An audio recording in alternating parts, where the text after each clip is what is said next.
5ই আগস্টের পরে বিএনপি সমস্ত বাংলাদেশে আওয়ামী লীগের নামে মামলা করেছে।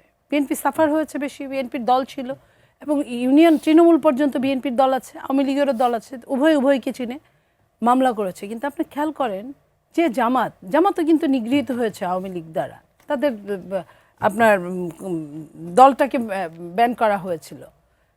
জামাত কিন্তু কোথাও আওয়ামী লীগের নামে মামলা করে নাই। শুধু তাই না, জামাত উল্টা আওয়ামী লীগরে খাওয়া পাঠিয়েছে, বাজার পাঠিয়েছে, রাতে থাকার ব্যবস্থা করে দিয়েছে, নিরাপত্তা দিয়েছে।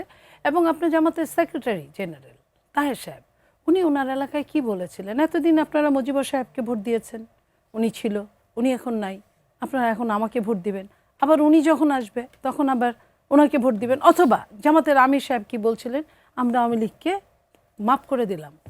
সেই দিন কিন্তু বৈষম্য বিরোধী ছাত্ররা এইসব ব্যাপারে কোনো শব্দও করে নাই।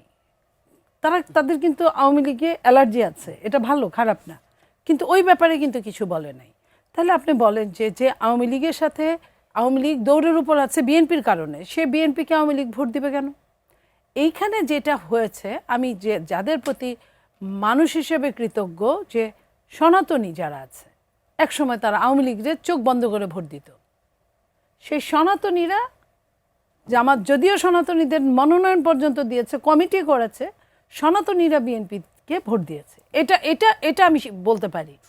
বাট আওয়ামী লীগ বিএনপিকে ভোট দিবে, এটা কোশ্চিনকালেও সত্যি না, কোশ্চিনকালেও না। আওয়ামী লীগ যদি ভোট দিতে গিয়ে থাকে, তাহলে সে ভোটটা জামাতকে দিয়েছে বা জামাতের শরিককে দিয়েছে।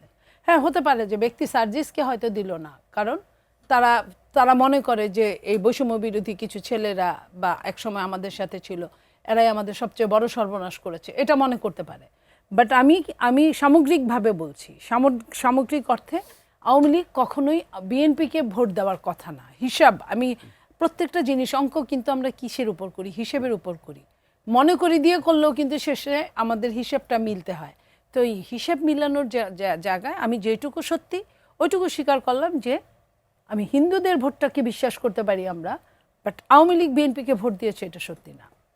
আমি একটু অ্যাড করি, সেটা হচ্ছে আমি একটা জিনিসে এগ্রি করি, যেটা হচ্ছে যে অভ্যুত্থানের পরে মামলা যে করেছে আওয়ামী লীগের যারা এর আগে জুলুম করেছিল, অত্যাচার করেছিল, নির্যাতন করেছিল, তাদের বেশিরভাগ মামলাই বিএনপি কিংবা যুবদল ছাত্র দলের জায়গা থেকে করা, এটা আমি স্বীকার করি বেশিরভাগ ক্ষেত্রে। এবং আমি আরেকটা জিনিসও স্বীকার করি যে বিভিন্ন জায়গায় আমরা দেখেছিলাম ওই মুহূর্তে যখন আওয়ামী লীগের উৎপাত দেখা যাচ্ছিল, ঝটিকা মিছিল, গোপন মিছিল, তখন ওই জায়গায় ছাত্রদল যুবদলের যারা আছে তারা তাদের জায়গায় সক্রিয় ভূমিকা পালন করেছিল। কিন্তু বিপরীত ক্রমে আমাকে এটাও অ্যাড্রেস করতে হবে, এবং এটাই সত্য, যে এই মামলাকে কেন্দ্র করেও আবার বিশাল একটা মামলা বাণিজ্য হয়েছে, কোটি কোটি টাকার মামলা বাণিজ্য হয়েছে, এবং এই মামলা বাণিজ্যে অনেক নিরপরাধ মানুষকে নাম দিয়ে দেওয়া হয়েছে।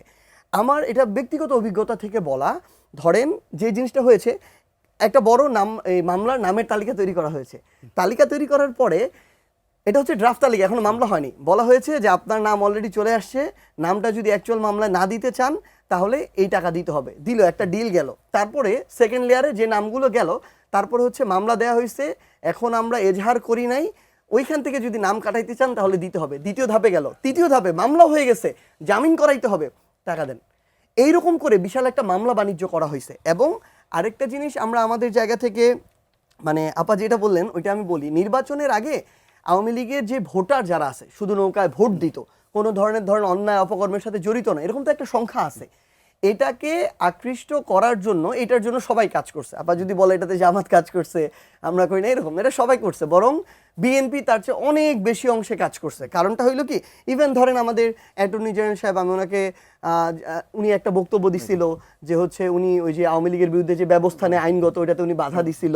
আমাদের গুরুত্বপূর্ণ নেতৃত্ব একদম বিএনপির শীর্ষস্থানীয় এরকম হাসিনা মা করে বলছিল, মানে একটা ওই গ্রামে গেছে, তো গ্রামে গিয়ে ওই আঞ্চলিকভাবে কথা বলতেছে আর কি, তখন বলে যে এরকম করে বলছে যে যেই ছেলেগুলা হচ্ছে আন্দোলন করে আমাদের হাসিনা মাকে তাড়াইছে, ওই ছেলেগুলাকে তো ভোট দেওয়া যাবে না, আমরাই সবাই, তো ভোটটা আমাদেরকে দিয়েন, ধানের শীষ যা, নৌকা, এভাবে বলছে। ভিডিও এভিডেন্স আছে, এখন তো অনলাইনের যুগ। আমি একটা সম্পূরক উত্তর দিতে চাই, সম্পূরক। হ্যাঁ, ঠিক আছে, আমি শেষ করি। আচ্ছা, হ্যাঁ, তো ব্যাপারটা হচ্ছে আসলে কি, এটা বোথ সাইড থেকে ওই ভোট ব্যাংকটা নেওয়ার চেষ্টা করা হয়েছে। তবে যেই জিনিসটা আমাদের জায়গা থেকে বলার, সেটা হচ্ছে দিন শেষে এই যে আনঅফিসিয়াল আমি যে কথাটা বললাম, আলাপ আলোচনা, এই জিনিসটা হয়েছে, এটা যারা নির্বাচন করেছে, আপাতত এবারে নির্বাচন করে নাই, যারা নির্বাচন করেছে তারা, যারা মাঠের অভিজ্ঞতাটুকু আছে, প্রত্যেকে এই জায়গাটা স্বীকার করবে। হয়তো অনলাইনে এভাবে করবে না বা মিডিয়ার সামনে করবে না, কিন্তু ব্যাকডোরে একক আলাপচারিতা এমনিতে স্বীকার করবে। এখন আমি যেটা আপু। বলতে চাই সেটা হলো সার্জিসের কথা যদি আমি প্রথমটা এবং দ্বিতীয়টা ধরি, তাহলে কিন্তু সার্জিস ডাবল স্ট্যান্ডার্ড কথা বলেছেন। কথাটা এই জন্য, মেকিয়াভেলি, আমি রাষ্ট্রবিজ্ঞানের ছাত্রী, মেকিয়াভেলি একখানে বলেছিলেন মানুষ সব কিছু ক্ষমা করতে পারে, মানুষ পিতৃ হত্যাকারীকে ক্ষমা করতে পারে, কিন্তু পৈতৃক সম্পত্তি হরণকারীকে ক্ষমা করতে পারে না। তো যে মানুষটা তাকে মামলা দিল, তাকে প্রত্যেকটা পদক্ষেপে তার অর্থগুলো নিল, স্টেপ বাই স্টেপ, যদি সার্জিসের কথা সত্যি হয়, অর্থগুলো নিল, সেই মানুষ পৃথিবী যদি একদিকে যায়, সেই মানুষ অন্তত ওই লোকটাকে ভোট দিবে না যে তাকে আর্থিকভাবে ক্ষতিগ্রস্ত করেছে চরমভাবে। তাহলে সার্জিস যেটা বললো যে 3টা স্টেপে তারা টাকা নিয়েছে, তাহলে ওই মানুষগুলো কেমনে বিএনপিরে ভোট দেয়? আর রাতে যারা ঘুমাইতে দিল, দিনে যারা বাড়িতে বাজার পাঠালো, মামলা দিল না, তাহলে নর্মাল নিয়মই কি পৃথিবীতে? কি আমার দুর্দিনে যে দুঃসময় যে বন্ধু, সেই হলো আসল বন্ধু, তাহলে তারাই ভোট দিবে, এটাই স্বাভাবিক। আমার কথা শেষ। না, ঠিক আছে আপা, ভালো জিনিস বলেছেন। মানে বিরোধী একটা জগতে। জিনিসটা কি আসলে কোন জায়গায়, ধরেন সাপোজ একটা জায়গায় আওয়ামী লীগের 10,000 মানুষ আছে ভোট, হ্যাঁ, এখন এই ভোটটার মধ্যে আপনি মামলা দিচ্ছেন 100 জনের নামে, তাহলে 9,900 জন আছে, তাদেরকে তো মামলা দেন নাই, সাফার করে না ওই মানুষটা, আপনি মামলা দিচ্ছেন মাথাগুলার নামে, আচ্ছা। বা মামলা দিচ্ছেন তাদের নামে যাদের থেকে আপনি টাকা নিতে পারবেন। আপনি তো সাধারণ ভোটার যে দিনে আনে দিনে খায়, 500 টাকা 1,000 টাকা উপার্জন করে, তার নামে তো আপনি মামলা দিবেন না। সো এই মানুষগুলোর কথা বলা হচ্ছে, এই যে আলাদা ভোট ব্যাংকটা, এই ভোট ব্যাংকটা। আর আরেকটা জিনিস হচ্ছে, কেন এই ভোট ব্যাংকটা ধরেন এনসিপি কিংবা জামাত 11 দলীয় জোটকে দেয় নাই কেন? ওই যে এনসিপির যে ফেজগুলো, এই ফেজগুলোকে তো তারা এইভাবে দেখে যে এই ফেজগুলোর আন্দোলনের সামনে ছিল দেখেই তাদের আজকে এই অবস্থা।